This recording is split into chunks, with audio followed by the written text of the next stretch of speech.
Ladies and gentlemen, and children of all ages, and of course the young at heart, you know who you are. Welcome to another death-defying matchup of two wonderful spooky shows. In this corner, 80s staple, Tales from the Crypt, and the challenger, 90s dark horse, Goosebumps. This is Put Up Your Spooks!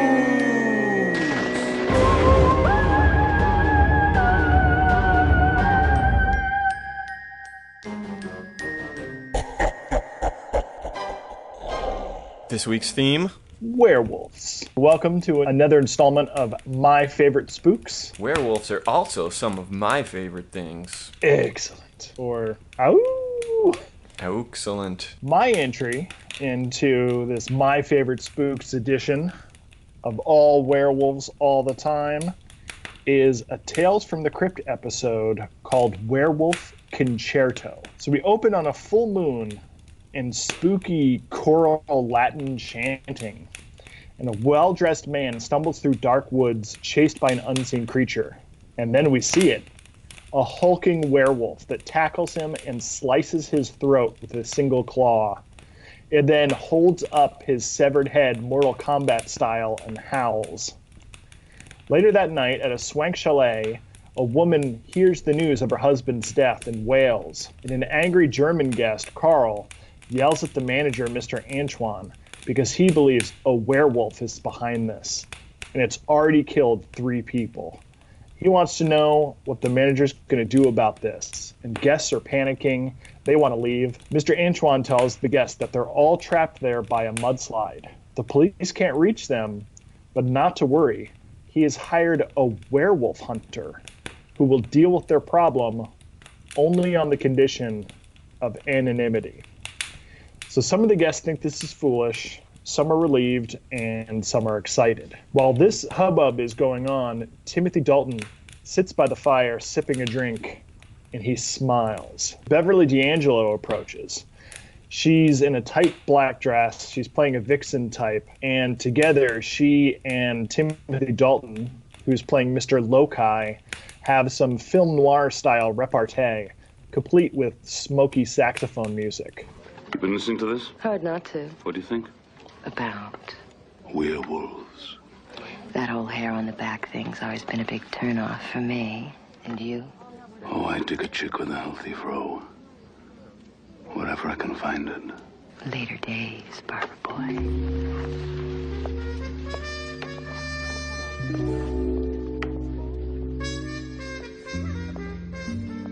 Mr. Loci recognizes that she's a famous concert pianist, and instead of talking about the werewolf, he kind of shifts into heavy flirting, and he asks her to breakfast, lunch, and dinner, and she keeps shooting him down until he suggests that they meet in her hot tub tomorrow night. With that out of the way, he gets down to business. He bribes the bellboy to inform him if any of the guests receive messages by phone, fax, or letter. And the next morning, he starts mingling with the guests and asking for details on their whereabouts. So a woman asks Mr. Loci who he thinks the werewolf hunter is.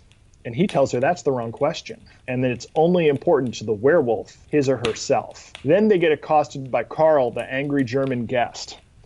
So Carl and Mr. Loci trade barbs, and then Carl pisses off. Loci's being pretty smug about it. He beat the guy at gambling, and there's some animosity between them. So Mr. Loci decides to pay a visit to Janet's room, but she's not there. So he's kind of snooping around her room, and he goes over to her piano, and he's just about to start playing something when he hears Carl outside threatening to shoot someone if they try to follow him.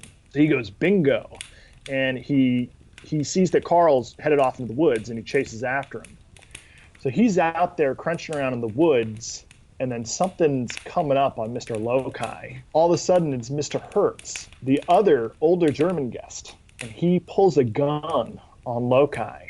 He's heard that Loci has been asking questions about him. Loci notices that Hertz has Carl's bag, and Hertz decides to silence Loci before he can snoop around any further. Then Loci does a high kick, kicks the gun out of Hertz's hand, catches it, and then just puts a bullet right in his head. And it's it's not even like an instant self-defense reaction, because he knocks Mr. Hertz down, and then he holds the gun on him, and he has him dead to rights, and then he just puts a bullet right in his head. So it's pretty brutal. Cold-blooded. So he tells Hertz, I'll bet this werewolf business must be expensive. And he goes in and he finds a big stack of cash inside Carl's bag, and he says, you're all the same, no challenge. So right around then, the sun is starting to set, and the bellboy tells Lokai that Carl got a message with proof that Hertz was a Nazi war criminal. And this is really upsetting. Lokai is like, what? That can't be. It's impossible. And he realizes that Hertz was not who he thought he was. Right around then, he hears that Janice will be performing a concert for the guests that night, and he flips out. He asks the bellboy when Janice got back to the hotel, and he's like, she never left. He's like, that's impossible. I was in a room this morning. She wasn't there. And the bellboy says that Janet never wakes up before the afternoon because they think she has a drinking problem. So Lokai starts to suspect the worst about her as the full moon rises. He rushes to her room, pulls out the gun, and kicks in the door and says, come on out, bitch. It's time to Hoolaaaa. Did you get that part? Yeah, I thought he said, it's time to hula? Like hula dance? And I was like, what? Is that a saying? Come on out, bitch. It's time to Hoolaaaa. So Lokai searches Janice's room, and he still can't find her. Moonlight streams in through the windows, and he starts to groan and double over, and then he totally wolfs the fuck out. He has a full-on werewolf transformation, howling style, or I guess American Werewolf in London style. Yeah. And it's totally awesome. You know, his back gets hunched, his shirt rips open, his fingers sprout claws, and his face gets all twisted. And he says, you think you can hide from me? You're not hunting me, I'm hunting you! And right around then, as he's smashing up the place, an innocent maid comes in. So he pounces on the maid and then savagely beats her head against the piano. And we get a good long shot of him bouncing her skull against the piano keys to communicate that there's no sound coming from the piano. I was like, way to go, sound department. So even though he's in a werewolf frenzy, he knows there's something weird going on with this piano. So he lifts the lid of the piano and sees that it's full of soil. And then suddenly he's impaled twice from behind by a candlestick. He falls to the ground bloody, and we see Janice in a tight red dress holding a bloody candlestick. She licks the blood off and mocks werewolves for being dim-witted. He's like, the piano, you were in the piano. And she's like, Think of it as my tour bus, baby. You know, you're pretty sweet. I think I'm going to have you for breakfast after all. Then she pops her fangs and bites his throat. The end. She was a vampire, and she was the werewolf hunter. Third favorite thing. That is my other favorite spook, is vampires. It was pretty great because at various points throughout the episode, I was like, oh, I think maybe James Bond is the werewolf. Maybe it's this squirrely German guy. And then, you know what? I think it's maybe Beverly D'Angelo because she's like a femme fatale. She's really dark. They never see her during the day. Right. And so that was pretty good. A lot of red herrings. A lot of red herrings. The Nazi red herring was unexpected. I just loved how in this werewolf-rich environment, like 70% of the people were just on board with the fact that it was a werewolf. Yeah, but they were still going about their business. Manager, they were. But the manager, Mr. Antoine, was like, all the evidence points to one conclusion. This is clearly a werewolf. Don't worry. So that was Dennis Farina, this Italian-American actor. He usually plays like wise guys and cops and gangsters. To see him as this weird, like, almost maitre d' type in a in a tux with an ascot and like a beauty mark. And he was kind of playing it gay. Yeah. And like was trying to use like really Kinda. fancy words. I don't know. But every once in a while he'd drop back into this like thick New York accent. It's like he was trying to play against type. I don't know. It was weird. Actually, my only note for your episode, that the only thing I actually wrote down on my paper was time to Hoolaaaa. Come on now, bitch. It's time to Hoolaaaa. For this matchup, I decided to go away from Are You Afraid of the Dark for once, even though they do have a werewolf episode, and go back to me old Goosebumps, not the least of all reason because it gets us the most likes on Instagram. Now, I meant to send you the Werewolf of Fever Swamp. Really? But instead, I accidentally sent you Wolf Skin. Oh, thank God you did. Which was a two-parter. In Goosebumps Wolf Skin, Alex, a young boy, gets off a bus in the middle of nowhere, which turns out to be a town called Wolf Creek. And Wolf Creek, it should be noted right off the top, is a town of perpetual full moons. Every night is a full moon in Wolf Creek. Do you think Wolf Creek is at some elevation that's like closer to the moon or something? Or perhaps on an alternate Earth. Oh, it's on a planet. Yeah. That's tidally locked with the full moon. Wait, that doesn't make sense. How could a planet have a full moon? Binary star system? Maybe a binary star system. So that it's always right. getting some sunlight on it. The moon is always receiving some sunlight. The bus driver has lots of time on her hands because she follows him off the bus and is like, "Watch out, y'all. There's a headless ghost that roams these woods, and it likes to eat little boys." Have a nice night.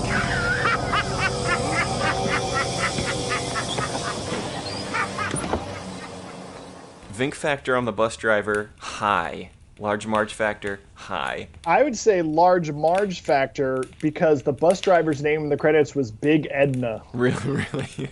Yeah. But she's... And I must say, it was appreciated. Oh, yeah. For large margin. Oh, yeah. I mean, I appreciated it. That was great. She put up her spooks. She put up her spooks. Spooks were put. But yeah, she drops him off in the middle of the night, in the middle of nowhere, at an abandoned gas station, and makes sure to try and scare the wits out of him before she leaves. But Alex don't care. He's made of sterner stuff. Let it be noted at this point that I really wanted to smack this kid.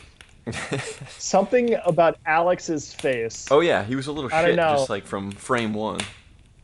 Yeah, And from kind of- frame one, he looks like one of those kids from the Village of the Damned or something. Like a little round-headed blonde boy with blue eyes. And just, he was face acting and rolling his eyes like crazy, and I just wanted to fucking smack him. All right, sorry. I just wanted to get that in there. Actually, cut that out. No, I'm right there with you. So he sits on the bench and, he's waiting for his aunt and uncle to pick him up. They haven't shown up yet. So he's reading a magazine and he sees this article about a horror photography contest where you can win $1,000 for the spookinest shot. I forget what they call it. Something that makes you shudder. Cut to next morning and he's asleep on the bench. Finally, his uncle shows up and he's like, "Oh, sorry, had a little trouble with the Jeep," after leaving him in an abandoned gas station and making him sleep on a bench. Shitty uncle. So he brings him back home, and the uncle and the aunt are these like cool action travel photographers who have all these accolades, and Alex really wants to be a photographer too. He brought the camera that they sent him and he's snapping shots. His uncle tells him, there's nothing much to it, just point and shoot. And that couldn't be farther from the truth. I mean, yeah, there's nothing about lens choice or f-stops or focal lengths or development techniques. None of that matters. As long as you find something cool to shoot. I mean, I guess finding something cool to shoot is important, but you shouldn't wave off that other stuff. Well, if you want to nitpick, there's a scene where they're in the dark room and the red light is on, And the uncle just opens the door and walks out. And I was like, no, you didn't expose all the film. You monster. So they pick him up, they bring him home, and he's like, I found this article and I'm going to shoot some spooky stuff. And he looks, and their house is in this like beautiful, quaint little neighborhood surrounded by forests, and all the houses are cute gingerbread houses. And then he's like, ooh, how about that house? And the camera swings left, and it's like this disgusting, dilapidated, condemned, fallen down house. And they're like, that's the Marlings' house. Stay away from there. They're crazy. And so, of course, the first thing he does is go and start taking pictures of the Marlings' house. So then he goes into the woods to just wander around and take flat-angle pictures of shrubs. He, of course, in true Goosebumps / Are You Afraid of the Dark style, meets a cute girl named Hannah, who's like a total hippie chick, and she's like, I love the woods. The forest is wonderful, but they're going to cut it all down. Can you believe it? Oh, boy. At this point, I think Hannah is a wolf. These are my notes as I wrote them. So the sun's going down, and Hannah vanishes, and Alex gets completely lost in the woods. Something kind of, like, attacks him, and he unfortunately, they had to cut to a commercial, so they have something jump out of the bushes and run up in Alex's face as he screams, and then when it cuts back from commercial, he just goes, that's not a rabbit, and runs away. So like, they rewind it. I always had a problem with that. The retcon fake out, yeah. Commercial break fake. But anyway, he runs away, and the first place he goes is to the Marlings' house, and he's pounding on the door to let him in, even though his aunt and uncle's house is literally right next door, as we saw earlier. The aunt grabs him, and she's like, no, stay away. I told you to stay away from that house. And then they put him inside, and then she and the uncle go out, and because they have to shoot some photographs. They're working on a special wildlife project. The next day, Alex is in class. I assumed he was on like summer break to go and visit his aunt and uncle for an extended period, because you don't generally go during the school year, but... Yeah, his parents are in London, and so he's staying with his aunt and uncle. I see, I missed that part too. Bizarre that he's like, at one point the teacher is like, well, I hope you want to live in Wolf Creek, and it's like, no, he's just visiting with his aunt and uncle for like a short time. Right. And they're discussing legends in class, and Alex calls legends lies that people make up to explain things they don't understand, and the bully is like, fuck you, some legends are true, like werewolves. They shed their skins at night, and if you hide the skins and they can't find them by the next full moon, the werewolf inside them dies. The bully has a sidekick who repeats like the last two words of every sentence he says. Yeah, he's one of those characters. Every time the bully says something, the second in command will echo the last word or two. And then at one point, Alex like scores a zinger, and the second in command just like, he's got to give it up. He just laughs instead of repeating what the bully says, which was a pretty, I don't know if it was intentional, but it was a pretty good moment of comic timing. But what I liked was there was actually like a nice kind of creepy horror moment where Alex is in this new school, and he's like, come on, guys. I mean, nobody believes in werewolves, right? And he looks around the class, and, like, everyone in the class, like, looks away or looks down, and it's, like, this awkward silence. And I was like, oh, they're playing this pretty real. Yeah, so then after class, the bullies get him. And they're like, if you don't believe in werewolves, we'll prove it to you. Meet us at Wolf Creek at midnight. And Hannah's there, and she's begging him not to go, but he has to prove his manhood. He can't back down, because then they'll just give him more crap. So he's about to go out at midnight, but he realizes that he's completely locked into his room, and there's bars on his windows. And as he's looking out his window, he sees two giant wolves come out of the Marlings' house. And they see him, and they try to get into his bedroom through the bars, but they can't quite get through, and he uses his flashbulb to scare them away. I really thought this was going to be the moment where he gets the shot. He gets the shot. For Shutter Magazine, yeah. But he's literally just activating a disconnected flashbulb. Right. There's setup and payoff, and instead there was no payoff. No. I gotta say, I thought that was one of the best scares in the whole episode. He looks out the window at the Marlings' house, and he sees two monstrous silhouettes jump out of a window, like 2 stories down or something. And then he goes to the door, and the door is locked. And then he goes back to the window to look out,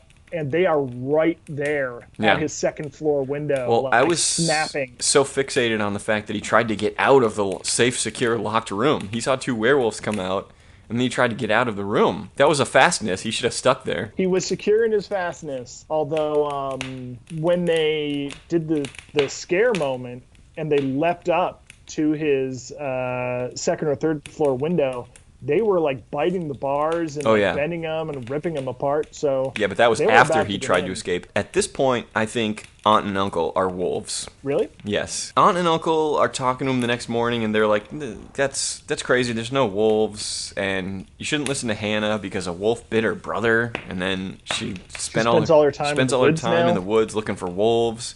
He tells her what happened, and she's like, yeah, I've never seen a werewolf climb. And he's like, what? Fuck off. You've never seen a werewolf? She's like, I've seen tons of werewolves. They're all out in the woods. And she's talking about, she basically explains urban wolf sprawl due to deforestation.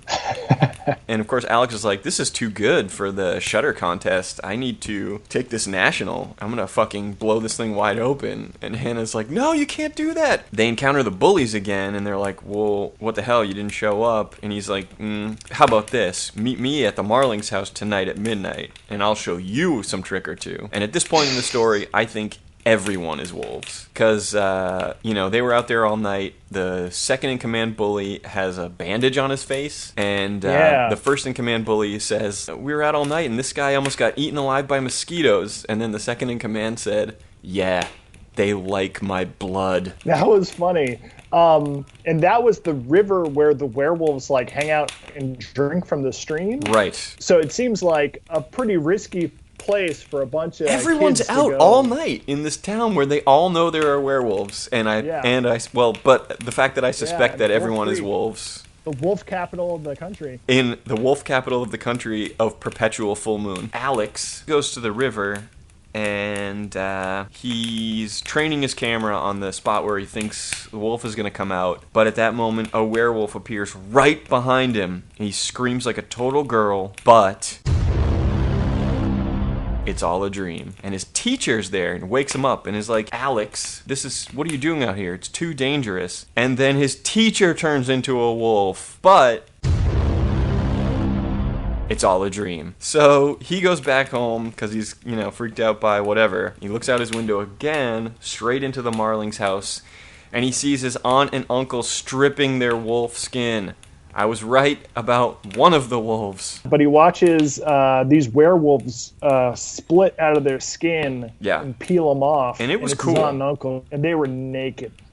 Oh, that'll fuck you up more than anything. So they hear something somehow, and he has pried his door open with a crowbar. So they come in to investigate, and he fakes like he's asleep, and so they go back downstairs, and when he comes down, it's like an acid trip breakfast. The lenses are all wonky. They, make some crack about, they don't want breakfast because they had a bite last night.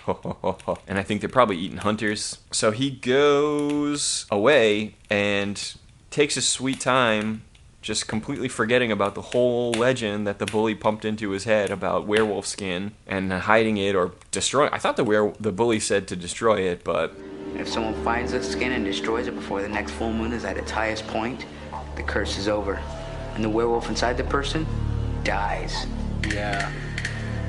Dies. He goes to talk to his teacher, and his teacher has a bandage on his cheek and is telling him to be careful. I noticed that, and I was like, what is happening in this town? Yeah, as far as I know, it's never actually explained about the whole cheek bandage thing. I went looking for a part 3, because I was like, there are so many unanswered questions. When do the mosquitoes come out? They like my blood. So, finally, he remembers about the wolf skins, and him and Hannah go into the Marling's house to collect up the skins. They find them in a closet. They're warm and smelly. They put them in a garbage bag. The bullies are following them. They go out into the woods. They dig a big giant hole. The sun is going down. Hannah disappears. Alex hears a noise in the underbrush and goes to investigate, even though he knows there are werewolves and that his aunt and uncle are werewolves. 2 giant wolves pop out of the underbrush, but it's actually just the bullies in disguise. And then the sentient werewolf skins attack the bullies through the garbage bag, and at this point it becomes full-on Evil Dead. Alex is whomping the garbage bag with his shovel, and he's like, no you don't, uglies. And he throws the skins into the hole in the ground and starts to bury them, and their arms are popping up through the soil and trying to grab them and stuff. Then the aunt and uncle come out with dark circles around their eyes, and they're like, give us our skins, we're so cold, we're so cold. That was so creepy to imagine, like, staying with your aunt and uncle, and then they come out of the woods, and they're all, like, raving like lunatics, and, like, please give us our skins. Like, that was some serious creepy. Oh yeah, this whole sequence was awesome. But Alex is like fighting them off with his shovel, and he's like, no, the moon's almost fully risen, just a couple of more seconds. The moon fully rises in the sky, and the werewolf skins explode in a giant fireball, and everyone's happy. And that was so unexpected. I went, whoa, because he's swinging. You know, at that point, like you said, it's full Evil Dead with the werewolf skins attacking him, and he's whomping them with a shovel, and he's trying to bury them, and he's also swinging a shovel and trying to fight off his cracked out aunt and uncle. And then when the moon comes out, he's like, get down! And I'm like, wait, why do they have to get down? Don't tell me. And then a giant mushroom cloud of hellfire bursts up from the ground, and I was like, oh shit, no they didn't. That is amazing. Yeah, very surprising for a Goosebumps episode. Crazy. You know, everyone's happy, they're not werewolves anymore, but he's lamenting, well, I still didn't get the shot. Dag, blast it. But then he looks at one of his pictures, and he double magnifies it, and it's Hannah coming out of the woods, peeling off her giant bulky wolf skin. And so I was right on a second count of werewolfism. It was weird because it wasn't like she was splitting out of her skin like her aunt and uncle did. It looked like she was taking off a bully costume. The bullies tried to scare Alex dressed up like werewolves. Do you think they believe that Wolf Creek is infested with werewolves, which it is? No, because at one point the bullies go, haha, you didn't think we really believed all that stuff, did ya? So they don't believe it's really infested by werewolves. Even though everyone else in the class is freaked out by werewolves, and Wolf Creek is full of werewolves, and they're on a planet where it's always a full moon. Full moon, you know, but they're bullies, so they're just contrarian, I guess. Bully's got a bully. Bully's got a bull. Although if there was always a full moon, you wouldn't know about phases of the moon. Although Alex's parents were in London, so maybe they shipped him to Wolf Planet. Dun dun dun dun dun dun dun dun dun dun dun.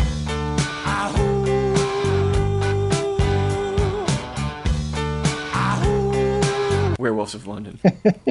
If you say so. So I was blown away by the production value of this two-part Goosebumps episode. All the little touches of wolves throughout the scenery. So he had a bottle of like soda balanced on the door called Wolf Bite, and then every product, every magazine, every poster was wolf themed. In the morning when he was having that acid trip with his aunt and uncle and he knew they were werewolves, they had a box with like 3 Little Piggies bacon on it and stuff. Seriously, they went all out. Things, yeah. I think because it was a double episode, they were able to take a little more time and put a little more thought and detail into the production.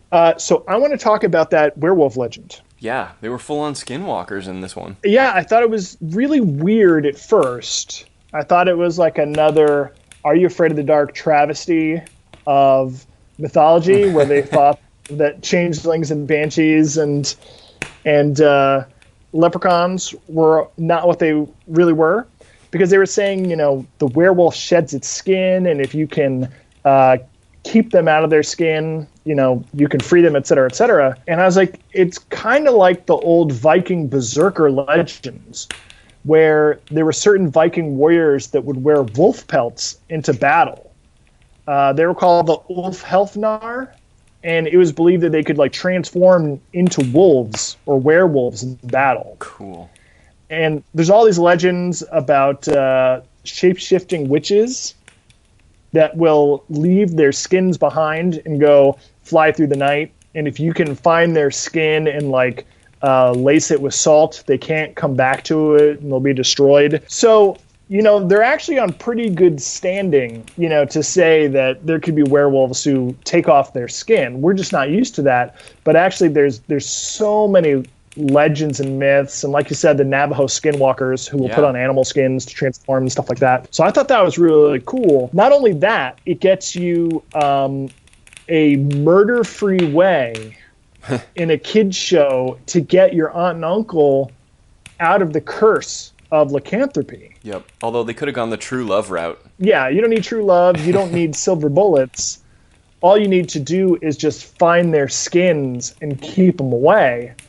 And third, even most impressive, it allows you to get double duty out of the werewolf costumes. Not only do you have actors dressing up in werewolf costumes, you get to use their costumes themselves as an important prop, and then the costumes attacked at some point. Yeah, I thought it was such a clever episode, but I was still scratching my head at the end. Be very careful. Sometimes legends bite. Ratings. Tales from the Crypt, Werewolf Concerto. Shock factor? I would say high for the time, because I don't know if that was like a normal thing to kind of mix genres like that and mix monsters. I mean, maybe the Universal monsters had done it. I would say between the opening werewolf decapitation scene, very good transformation. The Nazi shooting, the transformation. Yeah, I'm going to say high for shock factor. Gross factor. It was a little bit gross when she started licking his blood off the candlestick before we knew she was a vampire. Yeah, but it opens up with the werewolf dragging his talon across the guy's neck slowly. Yeah, it's and not then gross. Holding up his severed head. We've seen thousands of throat slashings and decapitations. And when he shot the Nazi in the head, Nazism. that was pretty crazy. Gross. So I would say gross factor extremely high. Yeah, I'm with you. All right, what the factor? What the factor? I'm going to say high. Pretty high. Yep. A lot of twists and turns. A genre twist, as you mentioned. Galore. Who done it? Didn't expect Nazis. When he kicked open her door and he was like, "Get ready! All right, bitch, get ready to Hoolaaaa!" It's time to Hoolaaaa. That was amazing. I wish he had busted out a grass skirt and just started hoolaaing right there. I did not expect her to be a vampire. It totally caught me by surprise. Theme of werewolf. Yep, pretty high. Pretty high. Body count, can you remember what the body count was? 4, including werewolf? 7. 7. Because the guy we see get killed in the beginning was the third victim. Oh, do we count off screens? Yes. So, yeah. And then Carl gets killed, and then Mr. Hurst, the Nazi, gets shot, and then the maid gets her face smashed in. I forgot about the maid, yeah. And then Mr. Lokai, the werewolf. So what do you think about that name, Mr. Lokai? Yeah, I don't get that name. What's the etymology of that name? Because we had a Chinese food restaurant in our hometown called Lokai. So that's all I could think about the whole episode. I saw a werewolf with a Chinese menu in his hand, walking through the streets of Soho in the rain. He was looking for the place called Lokai. Gonna get a big dish of beef chow mein. All right, ratings for Goosebumps. Scare factor. Hi. Yeah, I would say sky high. I would have, man, if I'd seen that as a kid, lots of like legit, well done jump scares, and the American Werewolf dream sequence where he's like having nightmares about werewolves and waking dreams, and his aunt and uncle are cracked out crazy werewolf fiends. The Evil Dead sequence, really powerful stuff. Gross factor. Gross factor, medium well. Gross factor, pretty gross when they come out of their skins and they're slimy. And you see your naked aunt and uncle. Gross when they when they find the werewolf skins and there's like flies buzzing around and they're smelly and warm and stuff. Yeah. Just for the smell alone, it gets a bump. Seeing your aunt and uncle naked, it's got to get a bump. High gross factor. What the factor? Pretty high. I mean, yeah. Twisty episode. Twisty. Again, kind of a whodunit. Everyone's werewolves. Everyone's mosquitoes. Like you called it that everyone was a werewolf. I didn't I didn't call that. Theme of werewolf. High. Pretty high. Well, it's more of a skinwalker thing, but still. I mean, that town is lousy with werewolves. I'm really splitting hairs if I'm gonna. Yeah, no, I think for just sheer werewolf plurality, I gotta give it to Goosebumps on that one. Body count? Low body count, unless you count the 2 skins. 3 hunters? 3 hunters. 2 werewolves? 2 werewolf skins. Oh, the werewolf inside you does die, so soft 5. So as magnificent as Goosebumps Werewolf Skins was, I'm going to give it to Werewolf Concerto. Oh man, it ekes out just on body count. Maybe it's just because that Werewolf Concerto had a vampire in it. So hey Jeff, what about werewolves makes you love them so much? When I think about why I have been so infatuated with werewolves for so long, I could pretty much always find vampire shows, vampire movies, vampire books. It was always really hard to find anything with werewolves in it. And I think because it was so hard to get, my fondness or my yearning for werewolf content just grew in proportion. My question for you from this episode is, if you could turn into any animal, what would it be? Turn into an animal or turn into a were-animal? I mean, I guess put on its skin style, skinwalker power, assume the form of an animal. Because I'll be honest, if I could turn into any animal, wolf is probably pretty low down on my list. Perhaps some sort of skinwalking were-falcon or were-eagle? Yeah, I was thinking like an eagle or something would be pretty awesome. Yeah, if you could fly, if it also hollowed out your bones. No, you could do whatever this animal could do. Yeah, or were-T-Rex. I feel like a were-T-Rex would get gunned down pretty quickly. Yeah, but as we've seen in this episode, it doesn't matter, even if it's a silver bullet. As long as you can't find my were-T-Rex skin, and look, I'm going to lock that shit down. Oh, then maybe a better question, and furthermore, a question you may be reluctant to answer. Where would you hide your magical skin? In a museum. Oh, that might belongs in a museum. That might make it hard to get to at the perpetual full moon. Not in a closet in a house where I didn't live. Maybe I'd bury it in my own closet under a bunch of dildos and stuff. That way nobody would go looking for it, especially if it was smelly. I feel like the type of person that would be poking around in that closet is not going to be dissuaded. All right, never mind. I'm sorry I asked. Ew, they're still warm. You were talking earlier, what if a vampire put on a werewolf skin? Mm-hmm. What do you think the result would be? I mean, I guess it would just be like a hulked out vampire. At the end of Tales from the Crypt, the vampire fed off of the werewolf. Yeah. I think his blood was lousy with the werewolf curse, right? Wolfachondrians? I don't think that would infect her. She would have to have unprotected sex with the candlestick in order to transmit. You know what? Based on this and what you said about your closet, I think this entire line of questioning is not suited for kids show review. I'm just trying to get the hard science. Don't believe the influencers, kids. You get your information from old Uncle Ryan. Kids, stay away from Uncle Ryan. Stay away from his closet. But Beverly D'Angelo did say that she'd hunted and killed loopies before, or whatever she called it. She was like, you loopies are so easy. So she should have already been wolfed out if she was going to absorb that power. But if she did take a skinwalker's skin and wear it, she could infiltrate werewolf dens and then drink more of their blood. Because it's tasty and delicious and full of vitamin B? Have a nice night.